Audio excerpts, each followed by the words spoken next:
நிலவுடைய துருவ பகுதியில் இருக்கக்கூடிய பள்ளங்களில் தண்ணீர் இருப்பதற்கான ஆதாரம் இருப்பதா இந்திய விண்வெளி ஆராய்ச்சி மையம் சமீபத்தில் மேற்கொண்ட ஆய்வில் தெரிய வந்திருக்கு.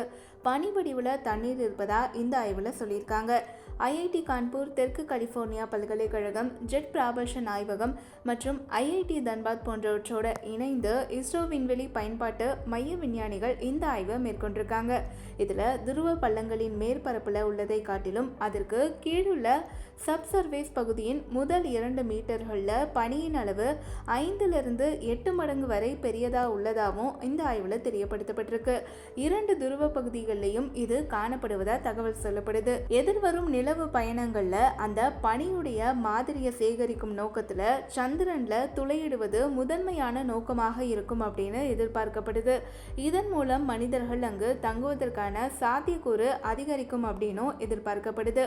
மேலும் வடதுருவ பகுதியில் இருக்கக்கூடிய பனியின் அளவு தென் துருவ பகுதியை காட்டிலும் 2 மடங்கு அதிகம் இருப்பதா ஆய்வுல தெரிய வந்திருக்கு. இம்பிரியன் கால எரிமலை அவுட்கேசிங் வாயு ஏற்பட்ட போது துருவ பகுதியில பனியின் ஆதாரம் உருவாகி இருக்கலாம் அப்படின்னு சொல்றாங்க. இதற்கு சுமார் 7 கருவிகளை ஆய்வு குழுவினர் பயன்படுத்தி இருக்காங்க. Chandrayaan 2 dual frequency synthetic aperture radar கருவியுடைய போலரிமெட்ரிக் ரேடார் தரவை பயன்படுத்தி துருவ பள்ளங்கள்ல நீர்ப்பனி இருப்பதற்கான சாத்தியக்கூறு பற்றியும் சுட்டிக்காட்டிய முடிவையும் இந்த ஆய்வு அதிகரிக்குது அப்படின்னு சொல்றாங்க.